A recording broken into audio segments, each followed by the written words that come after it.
Welcome to Inside the Noise by Guitar Center, where we interview the artists, the leaders, and the innovators in the music industry. I'm Gabe Dalporto, CEO of Guitar Center. Let's go inside the noise. Hello, everybody. Gabe Dalporto here, and today I'm with Blu DeTiger. Blu is a up-and-coming artist who happens to be one of the best bass players I've ever heard. She's also a writer and a singer and performer. We're really excited to speak with you today, Blu. She's been ranked by Forbes as 30 under 30. She has her own signature bass line, which we're going to talk about a little bit. It's super impressive. She has over 1.4 million followers on TikTok. She's been on Saturday Night Live. She's been on the cover of Bass Player magazine, an artist that's shaking up bass playing and bringing a lot of innovation there, but also just creating, I think, your own original, unique sound. So thank you for joining us. Thanks, Gabe. Thank you guys for having me. Thanks for that intro. That was very nice. It's our pleasure. I would love to just have you take us back to your early childhood. And, how did you... Tell me about your first experience. What inspired you? Like the first bass you ever bought. Tell us how you got into this. Yeah, so I started playing bass when I was 7. I'm born and raised in New York, and my older brother at the time was playing drums. He was about 10 years old, and naturally I was like, oh, I want to play an instrument too. I want to fit in a little bit with him, but also just seeing him, I guess, have a passion, made me, kind of inspired me to go in that wave. And then when I was thinking about, what instrument I wanted to try, I remember just thinking, guitar felt kind of mainstream or something. I feel like I'd seen it a lot, especially seen a lot of, girls singing and playing acoustic guitar. That was an image I think I had seen a lot when I was young, but I hadn't really seen many women play bass. So I kind of, gravitated towards that, and I tried the bass and I fell in love with it. And yeah, growing up in New York, the 14th Street Guitar Center was the spot to be at. And I remember I went there, with my parents and was like, please, can you buy me this bass? And the first bass I ever got was a Gretsch short scale bass. And I can get into the story of the whole. Yeah, tell me more about that. It's so amazing. You started off your entire career at Guitar Center, so thank you for that. And I love that store. It has so much energy, incredible. It's a great experience. It's just packed with New Yorkers, and New Yorkers are high energy to begin with, so it's just a fun experience. Yeah, totally. And I think, just walking in, it's it's like a candy store, and I think I was just gravitated towards the bass section, and this particular bass, I think the short scale was, so small and so tiny that, that's the first one that I kind of gravitated towards. And the story is crazy. So I bought this bass at the 14th Street Guitar Center. And when I was 7 and I first started learning bass, I was doing this program called School of Rock, which was you take lessons there, and then you do these tribute shows. You rehearse for these shows, and every semester, quarter, you play a show with those songs, if that makes sense. Yeah. So the first show I did was a tribute to Rolling Stones, and then at the end of the semester, we did a performance at CBGB, which is the iconic. How old were you? I was 7. You were 7 and you're playing at CBGB? Yeah, exactly. It was insane. What did that feel? Crazy, because the history there is insane, and so many legendary artists and musicians have played there, and the legacy of that place is crazy, and it was also crazy because it was about to shut down, so I got to play there before it shut down. Did you appreciate the history at the time? Yeah, I was so young, so who really knows what I was thinking, but I'd played there a few different times before it ultimately shut down. I think from age 7 to age 9 or something, I think I played there 8 times with this program. Yeah, which is insane. And then I think, we all got wind that CBG was going to close down, and we were all I remember all the kids, we were taking pieces of the wall and stuff to sell on eBay later, which is the deal. I don't know where I still have a piece of the wall from CBGB somewhere, which is insane. But and it was a few blocks from where I grew up. So I think, the whole history and legacy of it was really interesting and really inspiring. And I basically, the first show I did with Rolling Stones, I was playing the Gretsch short scale, and I went home that night and I like took a taxi home with my parents and stuff, and I left the bass in the back of the taxi. This was like an insane story. So I left the bass in the back of a taxi because I was so hyped up. You know, the adrenaline was like my first show, like my first time on stage. You know, we're all like so excited. Yeah, and I left it in the back of a taxi, and it was like really traumatic. And like this was before Uber, so you know, you couldn't like call the number. Right, there's no. Yeah, there was like, so it was like lost forever. And this was 20 years ago. So then recently, this is just crazy timing that we're doing this podcast now, because recently, like a few weeks ago, I was in Nashville and I was hanging out with Greg and Curtis, who work at Guitar Center, and I was like telling them this whole story. You know, they were telling me about the foundation and how they're, you know, trying to inspire the youth and get, you know, more music into schools and all this stuff. And I was telling them about how my first bass, like I lost it, and like how it was so like important to me. And basically Greg like tracked down the first bass. Isn't this How is this? Well, this possible? is what's so crazy, because I guess the serial, like he looked at the serial number. Like I still don't even know the full details of, or like to the extent that he went to like get this bass, but yeah, he like tracked down the serial number or something, or he had it in the system, the receipt in the system from like 20 years ago, from 2005. And he found that I bought this bass in 2005 at the 14th Street location with like a cable and a little amp. Like it was really cute, seeing the receipt. And he like tracked down the bass, and all I had was this one photo of me at CBGB when I was 7, like with the bass. And that was like all I had. And he like tracked down the bass and like matched the color grain and basically like found it. And then a few weeks ago in Nashville, they like surprised me with it. It was insane. Like they surprised me in Can Nashville. we take a look? Yeah. Sure. So I brought it here today to show you guys, because I think this is just such a insane like whole situation. But yeah, basically this is a short scale Gretsch from 2005. Has like a wood grain, one pickup. So yeah, so this is the exact bass. So I haven't seen it in 20 years. And like they brought it back to life and found it. And I don't know who specifically had it, but I think what he was saying is that, you know, I left it in the taxi, and then the taxi like brought it back to Guitar Center or something, and then someone bought it. And yeah, they found it like 20 years later, and then I was like reunited. Isn't that crazy? So incredible. And it's so the when you exact saw one. this, Oh my God, I freaked out. I like almost cried, but there were people in the room, so I got like really nervous. But like I was like tearing up, and I think it's still kind of hitting me, just because I think like your first instrument is just so important and so special. And this is where, you know, this bass is like where I fell in love with music and playing, and like, yeah, I think it just means a lot. So I think it was really cool that, yeah, just like shout out, you know, Greg and Curtis for making that happen, because it was so important to me. And I think also like, yeah, just reminded me how important the first instrument you ever get is, and like practicing and cutting your teeth on it and everything. And then it was crazy to see from like this to this, which is like, you know, my signature bass 20 years later, and how the journey like evolved from, you know, starting on this and eventually having my own line is like, yeah, just crazy. So it really is. Long-winded story, but really important. It's an amazing story, and you know, just hats off to Greg and Curtis for making that Yeah, and like happen. shout out to you mind guys. if Yeah, of course. Oh, it's out of tune because it was in the That's amazing. Yeah, it's very out of tune, and it still plays really well. And they fixed it up, because I think maybe something wasn't working, or you know, because it was like kind of been sitting around for 20 years. But incredible condition. I know, that's what it's amazing, Right? and it plays really well. And now I'm gonna like play it on records and stuff. And Sweet. Yeah, Nice. I think it's really cool. You know, it's one of these things where if you buy a good quality instrument, like it'll last longer than you live. No, 100%. Right? Yeah. Like, I mean, they'll last hundreds of years probably. So Yeah, it's crazy. yeah. And it's just funny that like all I had was this one photo, and I'll send this to you guys, and you can, I don't know, add it in the pod or something. But it's really cute, this one photo of me when I was like 7 with this bass. And yeah, just all the time that's gone by between this, and like, yeah, it's crazy. Hey, I just want to say thank you so much for listening to the podcast. We've actually been really overwhelmed by the response so far, so thank you for that.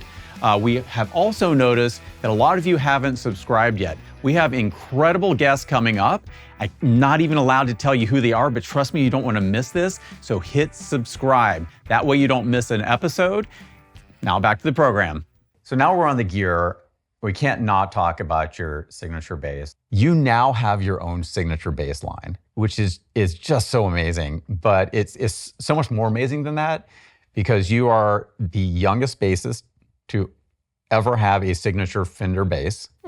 And you're also the only female bassist to have a signature Fender bass, which is just this incredible honor from this incredibly iconic company. Tell me the journey of just like, when you first started talking with them, what were you thinking? What were you trying to accomplish? Who were you working with? Like, we're all gear nerds, so like, walk us through how you got to what we have today. Yeah, the process is really cool. You really get like an inside look into really like how the instruments are made, which I didn't have that experience beforehand. And now I have so much more knowledge about it. But essentially, yeah, I think I was like 17 when Fender reached out to me, and I think they had seen some videos of me playing or something, and were gracious enough to like send me a jazz bass that I still play all the time to this day. And that jazz bass, I was like, okay, I think the jazz bass is like my thing. That's like kind of what I landed on. Like I had the Gretsch, and then I had like a P bass, and I had a Mustang. I had I was trying a bunch of different stuff, but I think the jazz bass was the one where I was like, okay, this like kind of fits my style and my sound. So yeah, they sent me my first jazz bass, and I just continued to have a relationship with them, and was doing some like campaigns for them, and just was like involved, I guess, in the Fender community for a while. And my rep there, Jason Klein, like a few years later was like, we want to talk about like doing a signature, and I was like freaking out. Like that's like my ultimate dream. Like as a bass player, I think that's like the ultimate, I don't know, like bucket list item. I was like, there is no bigger compliment. Yeah, there's no bigger, like, I don't know, like for me, like that accomplishment, I think just meant everything, to me. So yeah, hearing him say that, I was like freaking out. I remember the day. And and then we kind of started getting into talks about it.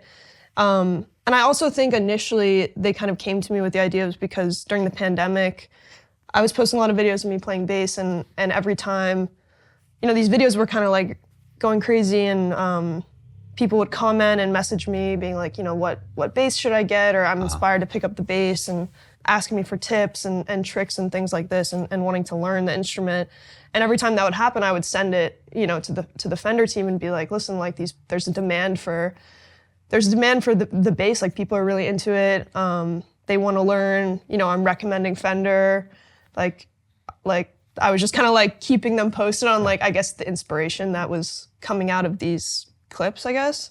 So I think they recognized that, which was really cool. And they were like, they have their finger on the pulse of like what's happening in like culture, I guess. And they were like checking out what was happening online and stuff like that. But yeah, so we started talking about it. And I think my whole approach with the signature bass was coming up with an instrument that was good for all, like the studio and the stage. It was good for like an all-around player, for a beginner and an advanced player. Like I wanted something that was versatile, something that was accessible, but also something that was unique and I didn't really see on the market before. So I kind of wanted to hit like all of these like posts, I guess. So yeah, basically like I started with, I was like, I know I want it to be, a jazz bass because that's my thing. And I know I wanted it to be lightweight because for touring, like I'd been touring since, I was like 17, 18, and I've already had so many back problems, and it's just really naturally heavy. Wait till you're my age. I've got tons of back problems, and I'm all about the light instrument. I know, it's really crazy. I'm like on the acupuncture tip right now. Like it's just insane. So I was like, yeah, and the jazz bass specifically is really heavy. So I was like, okay, I want to make sure I can make something that's lightweight. So basically the body of the bass is like a chambered ash, which is the first time Fender's ever done that as well.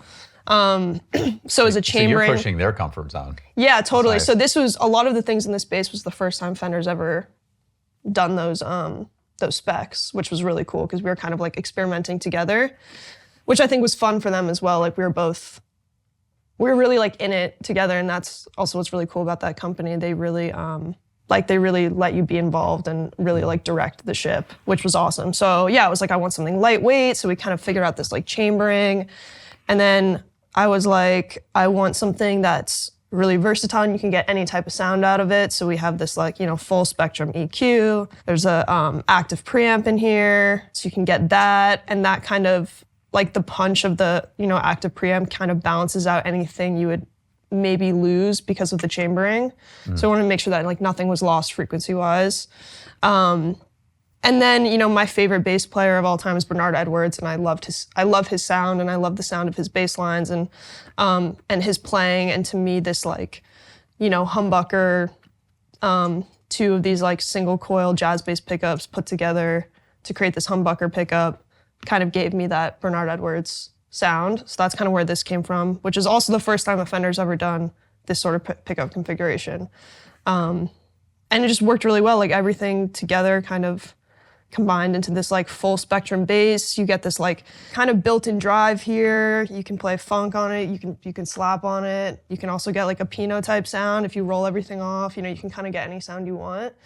And then, yeah, the neck shape, I was like, I love this neck shape. I want to feel, free on the instrument. I want to fly. I want to be able to solo fast and go up and down and not feel limited in any sort. And if anyone's listening to your music, you are all over the neck. Yeah, I'm really out there. I like to say I play like lead bass. Yeah. It's kind of funny, like, I like playing lead guitar, but like on the bass, you're always playing lead. So like, guitar's always fighting like, do I get the lead or do you get the lead? Like, but you get to play lead all the time. Yeah, I get to play all the time. Yeah, it's pretty awesome. Yeah, and I like to showcase that in my music. Like, I like to showcase what the bass can do and bring it to the forefront. Yeah, and show other players that, they don't have to be in the background with the bass. It can be more of a forefront instrument as well. And that's what this bass does really well as well. It's like very punchy and it can kind of stick out in the mix if you really want it to, and kind of and also like looks crazy cool. It looks badass. Yeah, and that's kind of self-explanatory, but like, my name's Blue. I always play blue instruments. I wanted that. And then it was really fun with Fender. We got to look at all these different like, patches of blue shades and patches of sparkle. There's like different size sparkles. So like that was a whole big thing. I was very indecisive about that. I was like, I don't know what sparkle shade, I don't know what size to do.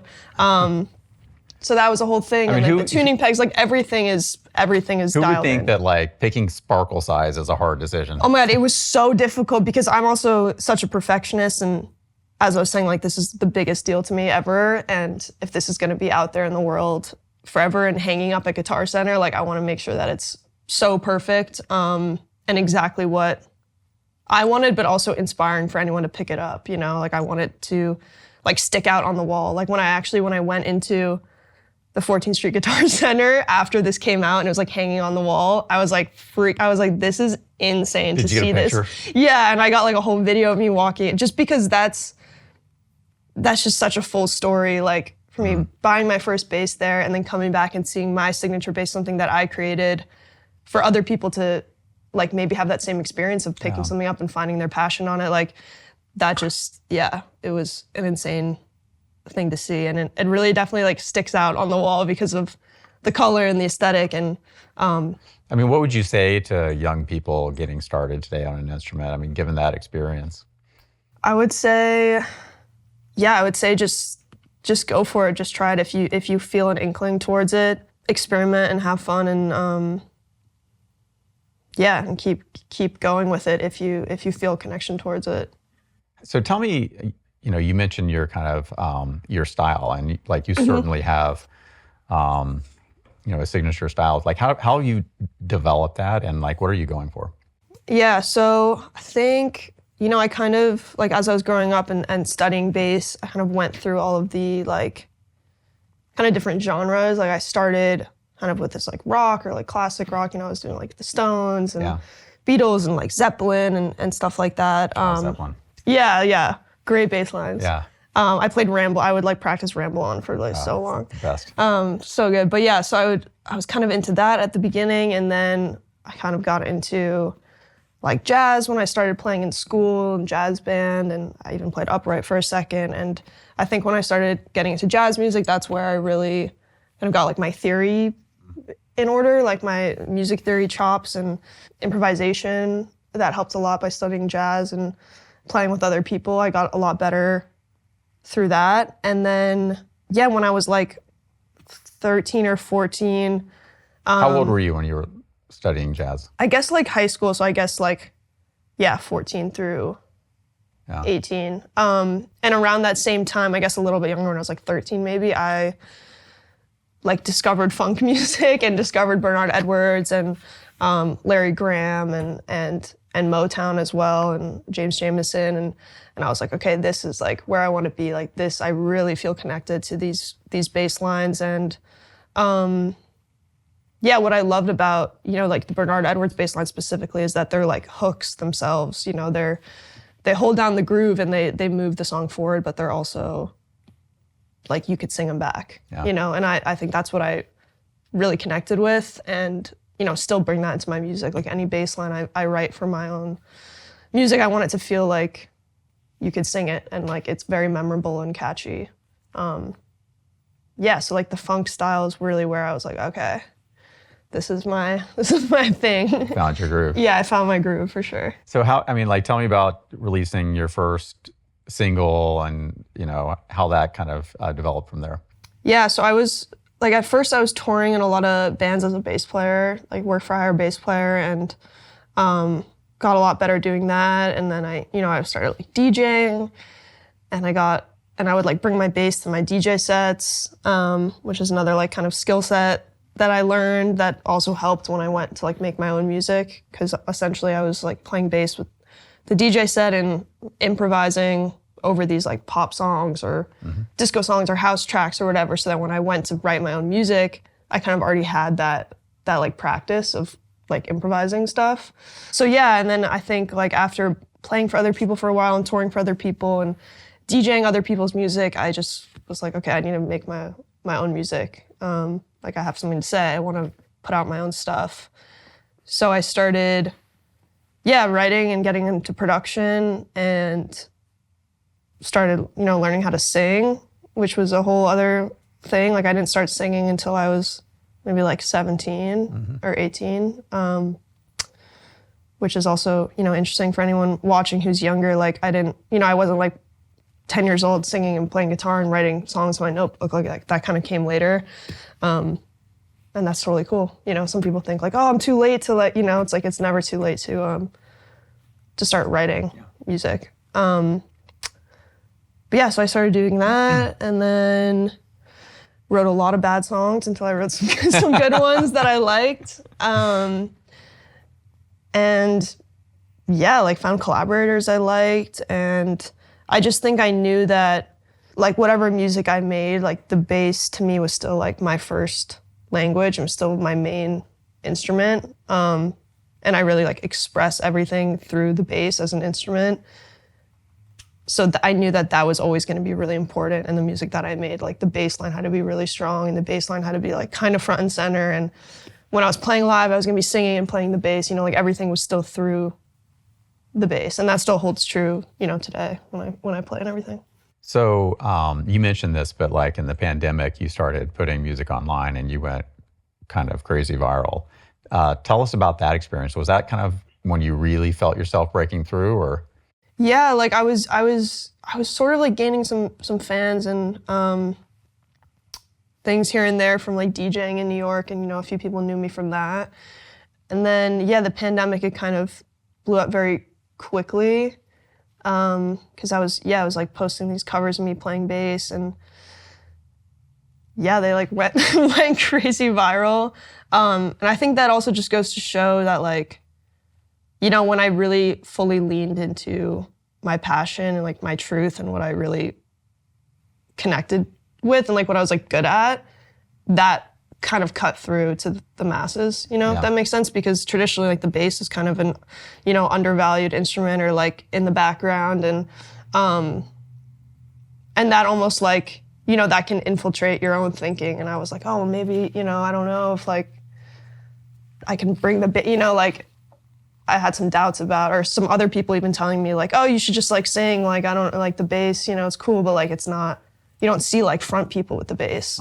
And once I actually was like, no, actually like this, like I'm just gonna do it. And once I started doing it and showcasing what the bass could do, people saw it and it cut through. They cut through everything, and now I'm here. So I think it's just a signifier of like, you gotta follow your passion.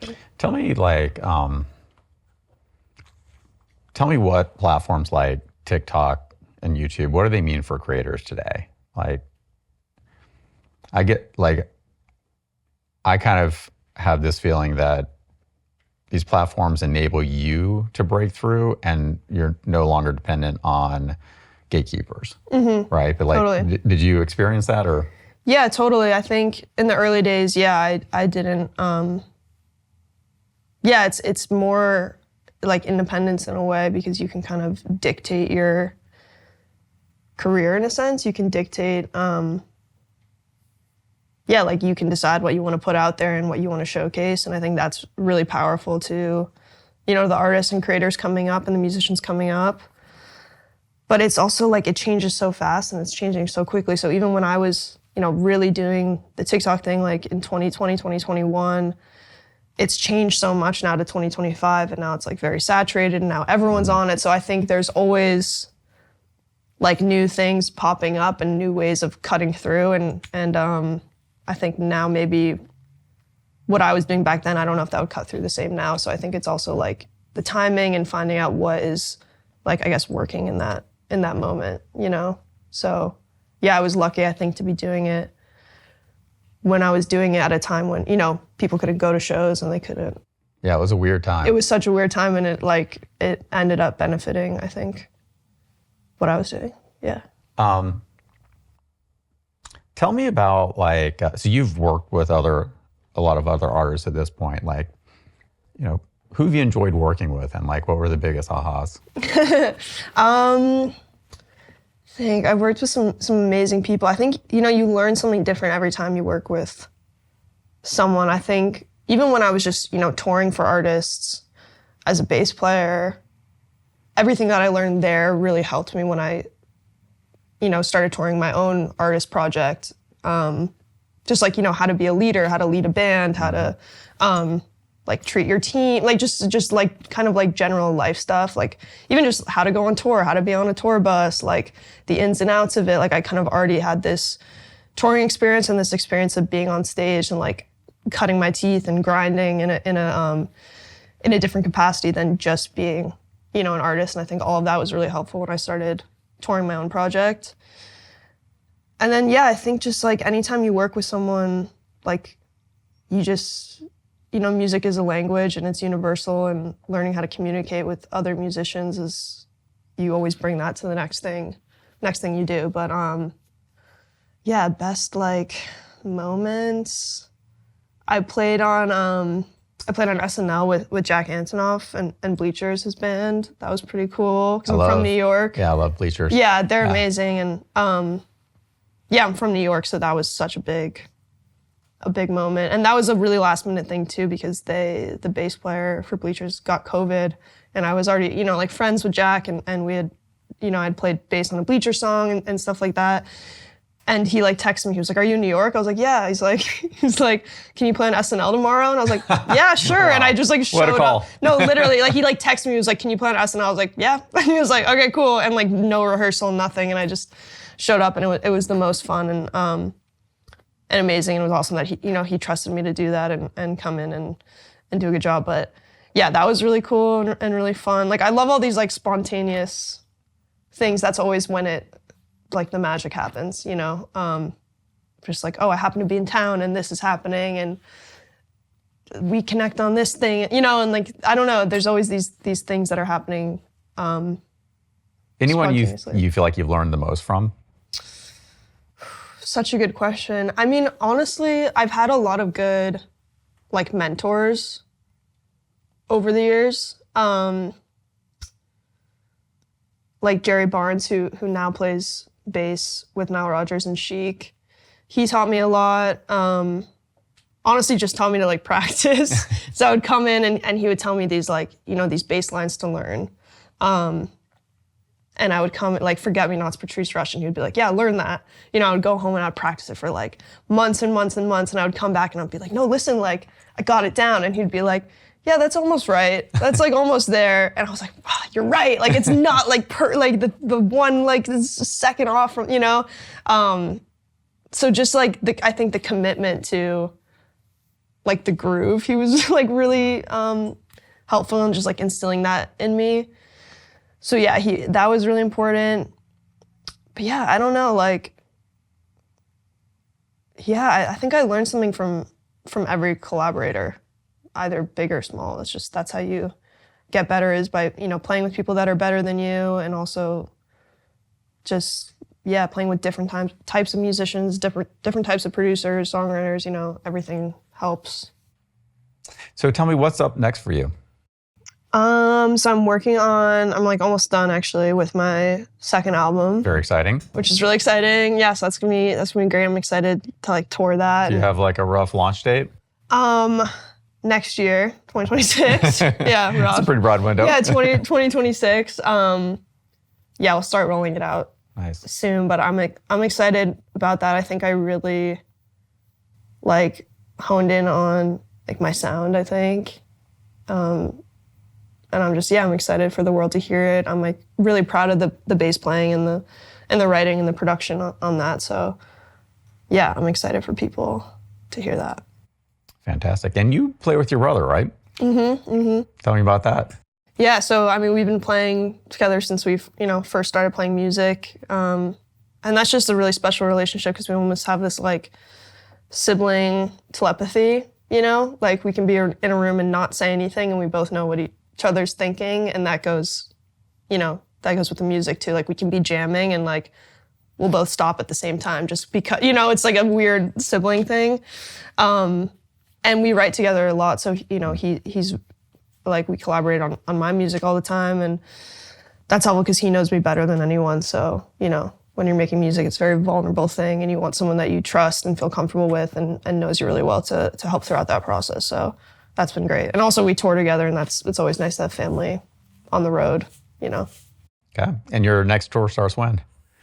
I don't know yet. All right. Haven't announced, but I'm excited. Yeah, and we've been like, you know, we've been DJing a lot. That's what you saw at that event. So that's been really fun, is kind of bringing this, you know, electronic and live instrumentation together and meshing that. Yeah, so you played a Guitar Center event recently, did your DJ set, which was just spectacular.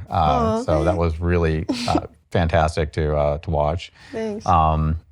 Well, thank you so much for coming in and speaking with us. And I'm really excited for your upcoming album. I can't wait to figure out when the tour dates are and to see you live. You gotta come out to the show. Absolutely. And well, thank you for joining us. Thank you so much, Gabe. Thank you for having me, you guys. Thank you. Blu DeTiger, everybody. That was incredible. I mean, what a story. Bought her first bass from Guitar Center. Yes. At 7 years old. Lost that bass in a back of a taxi after a gig at CBGB's. Unbelievable. Curtis was able to track that down with Greg, and they were able to find it and give it back to her. So like a really emotional homecoming. It's just like hearing about her evolve as a player, getting to be kind of recognized as a player, playing all over New York, then starting to write, create her own music. And I think the really most amazing thing here is how she broke out using the platforms, right? If you think back 20, 30 years ago, it was the record labels, it was a gated system, you couldn't break through, and she broke through herself and created her own fame. So what an inspiring story, really great conversation, and I hope you enjoyed it. Don't forget to hit that subscribe button for more episodes, and I'll talk to you next week.